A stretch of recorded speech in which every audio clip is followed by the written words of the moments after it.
Good afternoon and welcome back to the YouTube channel, everyone. And I'm back after a long hiatus. Got to scratch the itch and need to buy some second-hand cars for myself, maybe for my sister, perhaps for my mother. Might change her ones around. I don't know. But I've ended up in Eton, in a place called House of Cars, to look at a CLK 200 for only £1,495. I can't find it. There's lots of little these porter cabins and just cars, and nobody knows where one garage finishes and another one ends, and another one begins. Sorry, and it's quite confusing. I hope I'm at the right place now, because the guy's also conveniently decided not to answer his phone. Let's see what happens, and let's look at some cars and see if I can pick up a nice cheap runabout. That might be interesting. Let's see. So, the car I've come to see really today was this car. It's gone for £1,495. And it looks like, from the advert, looks like a great car. Here, check the advert out. Well, the car I'd come to see is this Mercedes CLK. It looks fantastic from the pictures. I mean, that striking colour. It's only 2 owners. 80-something miles on the clock. And I think this is going to be a classic, so I was interested, especially at that price. But as we all know, pictures are one thing and the reality is quite another. So now let's take a look at this car now. Just externally, I know these arches are starting to kind of rust. Ooh, that's, oh shit. Yeah, that's not good. Oops.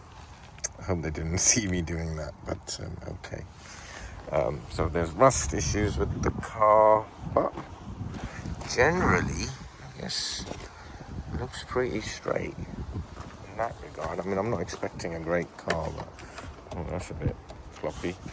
Let's see if we can get it back to the way it should when we operate it in and out a little bit. Elegance, yeah, that's starting to bubble up as well.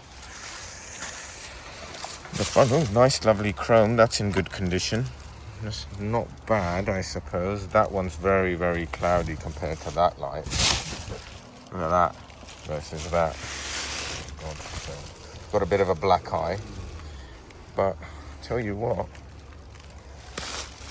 for the money though, £1,400, what do you expect? This is a CLK 1.8 compressor with 81,000 miles and only 2 former owners.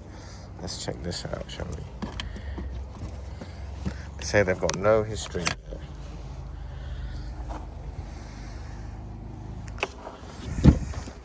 So yeah, inside is okay. There's this exhaust that's running low. Let's get under it and see what's going on.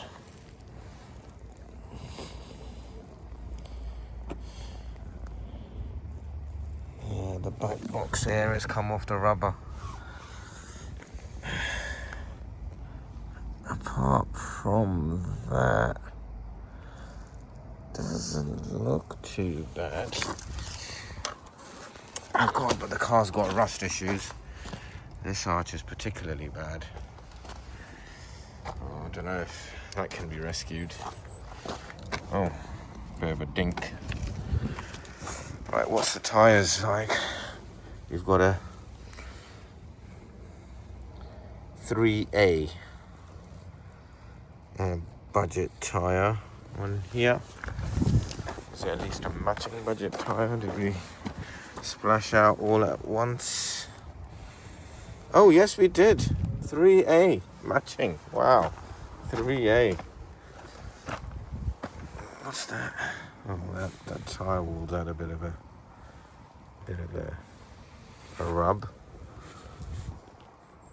Well, I think that's a 3A as well. So yeah, that's good. Tread is okay, but 3 mil on that one. Yeah, 3 there.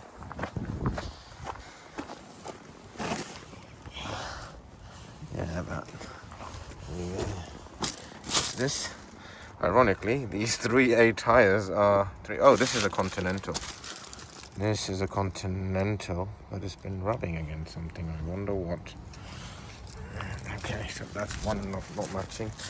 The arches, the fronts are not so bad. The back is pretty bad. Yeah, this one's got a floppy one as well. That's probably a good thing. That means it's probably the way it last recoiled, not necessarily. That one mirror, right? Let's check out the inside, shall we?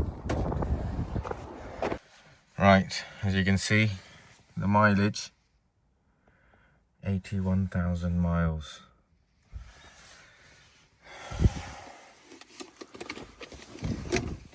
I know these tend to break on these, yeah.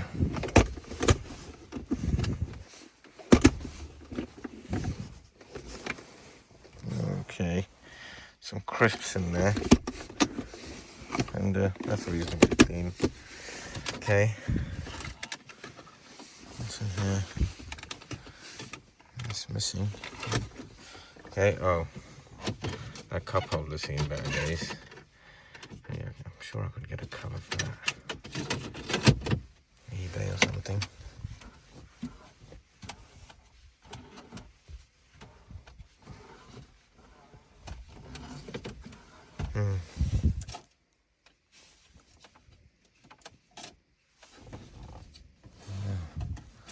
It's a CD magazine. I'll have to sort that out afterwards. Headlining's okay. Back is okay. It's a bit grubby. Tell you what, these buttons are in pretty good condition considering the age and the price. You know, for the money, 1,400 quid. Nice, lovely little wood. Door handles work. Sensors work. Good old cassette player. Legend. Right, let's start it up, shall we? Very nice. Little butler's just come out, passing me my seatbelt. Thank you, Jeeves. I think I will. Charming. You know what? This car sounds alright. Despite its crappy, rusty arches, you could just drive this car until it disintegrated. As long as it passes an MOT, who cares what it looks like? Oh, ESP defective. Visit workshop. Well, there you go then. Let's put a dampener on the works. Is that just because it's not ESP? It's Electronic Stability Program.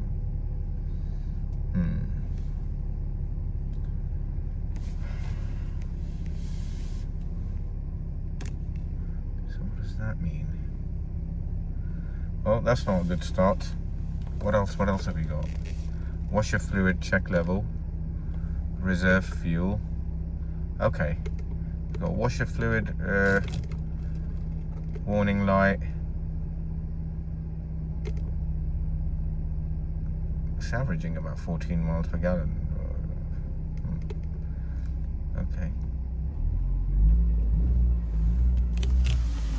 Hear that?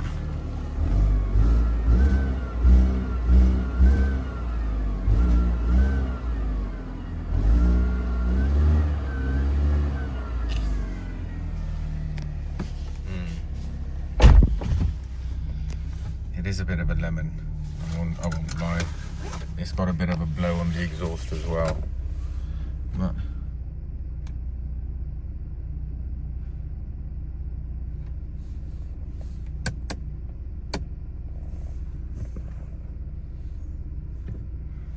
tail light substitute lamp on, dipped beam left. There you go. Here's all the light defects. Third brake light. What else? Tail light right, substitute lamp on. I know a lot of them suffer from poor content. Let's go into reverse. Does the reverse work?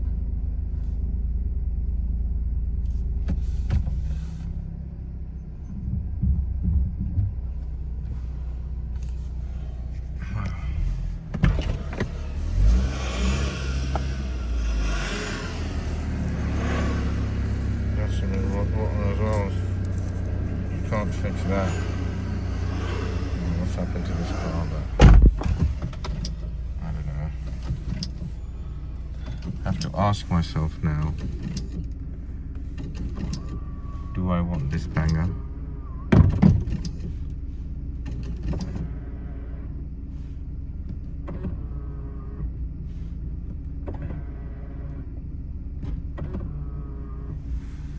You know what?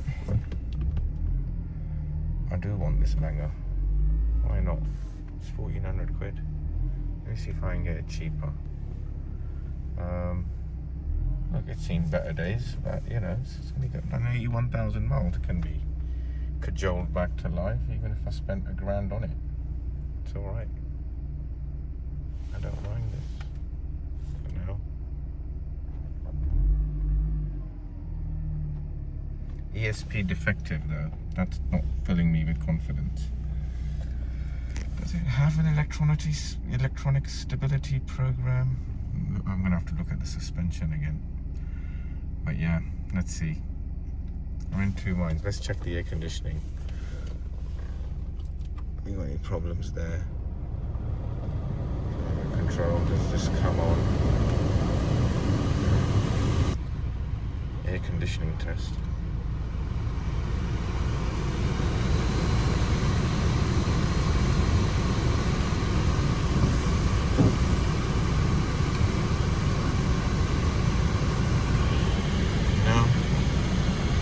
I just think for the money, I think there's a nice car buried in there somewhere. 1,400 quid. Let's go and look at the suspension. This air conditioning is definitely working, for sure. So that's good. Let's check all the windows.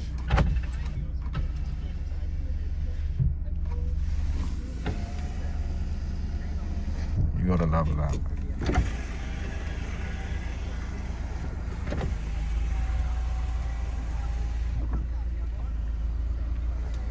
That pillarless feeling. A Mercedes petrol engine. That sounds like that. And I don't know. I'm feeling like I want to probably maybe rescue this car. I'm not sure. So I don't know. So it really is a dog, this car. But there's so much to love about it. I'm torn. Right, well, just look at it with this windows down.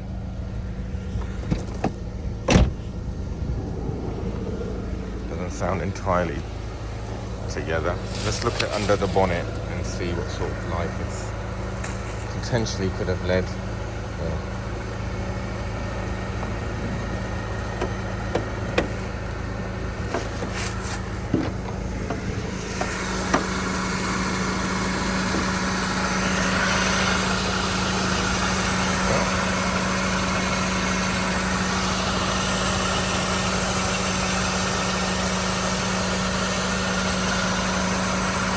Clean and tidy on the way, to be honest.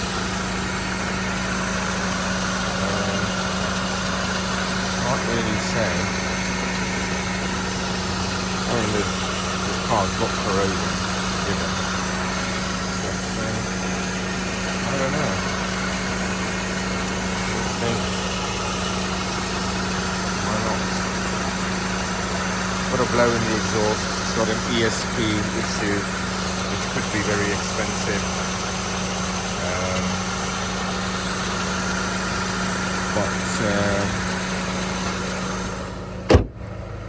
Let's see what's the final price they'll take for it. I think this is a car worth rescuing just because of the colour. Maybe someone could like it, you know. See what we can do about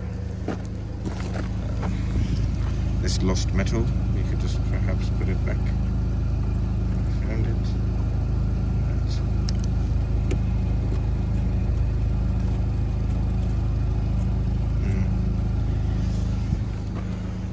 Rust concerns me, the ESP issue concerns me, that exhaust.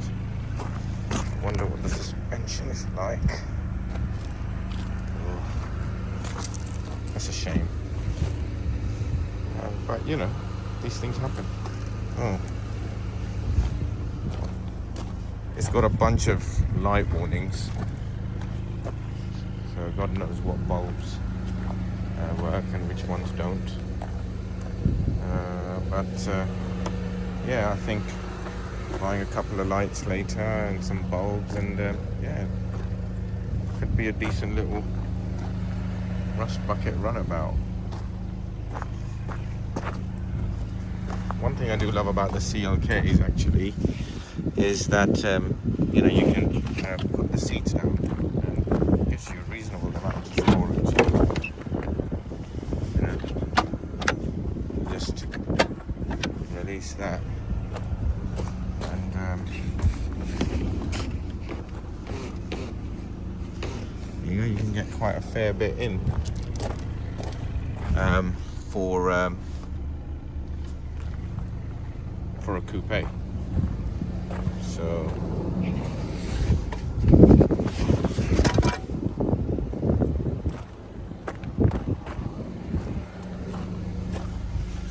I think they're quite good, these cars, in that way. They're just a good design. That's why.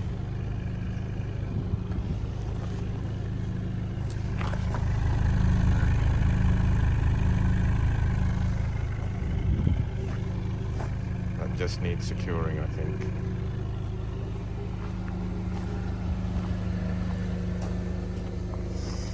Right, I think I'm going to do it. I think I like this car, even though it's a banger. It's just can be a banger, but I'm sure someone will use it. It's a 1.8 petrol ULEZ compliant car. Yeah. Okay. Well, I decided to walk away from that car, but as I was walking away, they sat me down in another CLK. This is a 2006 model, 4 former keepers, 56,000 miles only on the clock. They want more for this, but this one's got no malfunctions and it seems to be driving a lot better. I haven't done all my checks yet. The biggest box, I think it's like... Yeah, command works. I don't know. Yeah, central locking's not doing that funny thing. Has a CD player. Cup holders still there, I guess. And yeah, that's in a lot better condition. Let's check the air conditioning, shall we?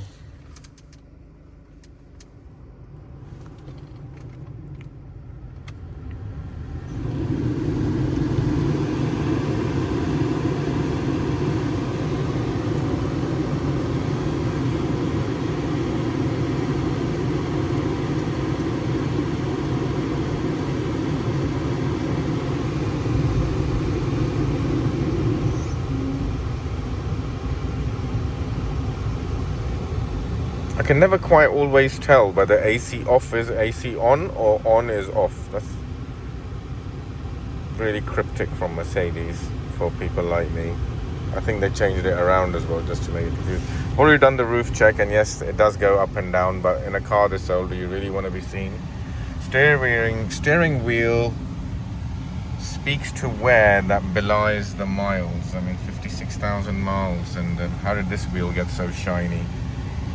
Air conditioning doesn't seem like it as well. And if you look at the Vosa history, for the last 3-4 years, it's just been hovering on 56,000 miles, and I'm thinking, has it just not been driven? Or has it been driven? But even if you look at the wear on the gear stick, I just don't think you'd get that over 56,000 miles, you know. I don't think these 56,000 miles are genuine, especially that, look, what's that? How did that happen over 56,000 miles? What kind of miles were these? Yeah, I don't think I have the trust that this car is 56,000 miles. So it's 2 no's from me. I'm not buying a lemon. Sometimes you just need to know when to walk away. But externally, this car does look the part.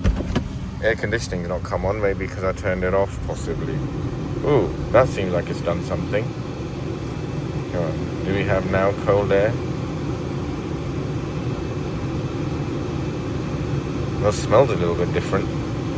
Does that count? Maybe if I turn it down a bit, give you a chance to catch up. No, the temperature's not changing dramatically enough for me to think that the aircon's on. No, I think I'm going to say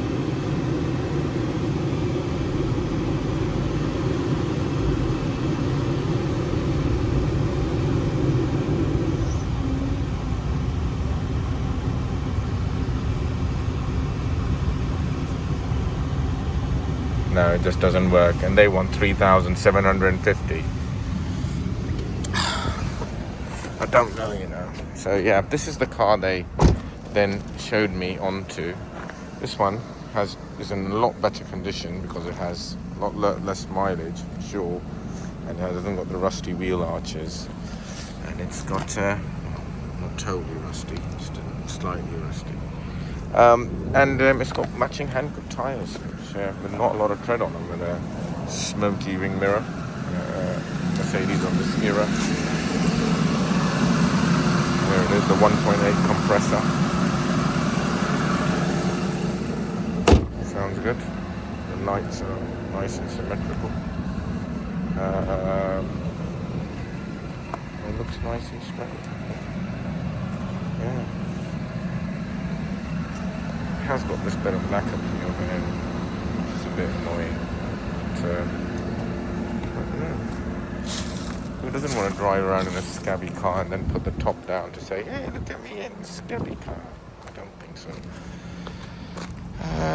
Yeah, no, I'm really after the hard top, to be honest. The convertible, although good for its day, I don't think it works as a classic. That car, now, that is what I came to see, because the hard top, that just has a little simplicity and humility to it, and still an understated bit of class, if there was in good condition, which this one isn't. And sometimes you just have to, when you don't find something, even though you invested a couple of hours, you just have to walk away.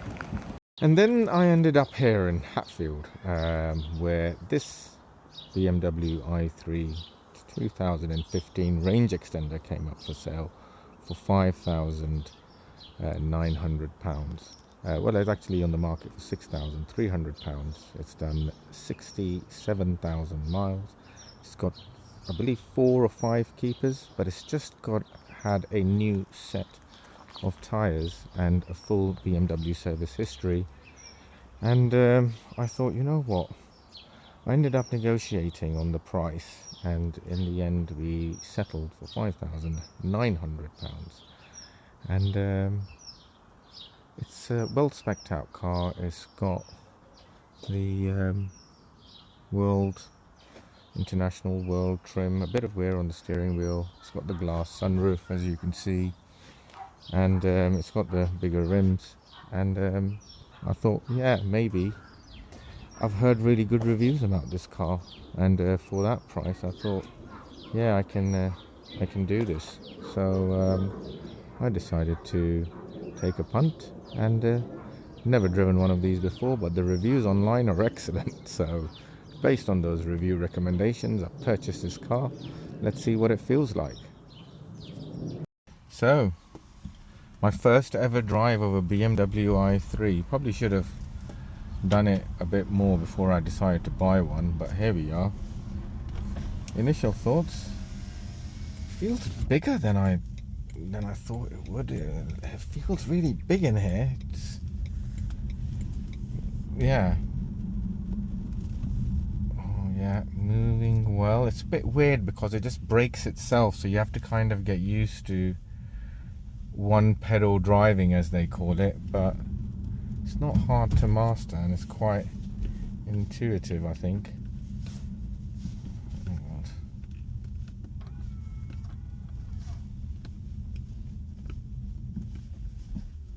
Oops. Right, it's initial thoughts. I like it. The steering feels quite heavy considering how thin those front tires are. The reason I bought this car as well is because it had a brand new set of Bridgestones, and I just thought, you know what, I could just run those Bridgestones for 10,000 miles allegedly, and then put the car up for sale, and by then I will truly know a BMW i3. So that's the plan, unless this car wins me over and becomes a car for life like so many internet fans are raving and ranting and raving about. And that's why I thought, you know what, rather than going for another combustion classic and doing it up and hundreds of parts that could potentially fail because they're hundreds of thousands of miles old, all those belts and fans and moving parts, maybe it's better to just go for an electric car. And at £5,900, this car seems like a bit of a steal. Granted, it's low mileage, higher owner, but it feels good. It's got full BMW service history, and yeah, the drive of it feels actually pretty good. I can understand what people are saying when they say this is a good car. Now, range, 64 miles, that's not bad. 64 on the battery and 78 with the fuel. So that's pretty good going. I mean, I can easily get home in that. Don't have to worry too much. In fact, if those numbers are accurate, which is 64 and 78, you know, that's things that hits you in an i3 is just the visibility that you have. If you look at this span of visibility, and when you have a glass roof as well, it's just combined, it really lets the outside in, like you're there, you know. Oh, see, I see the brakes snatch a little bit.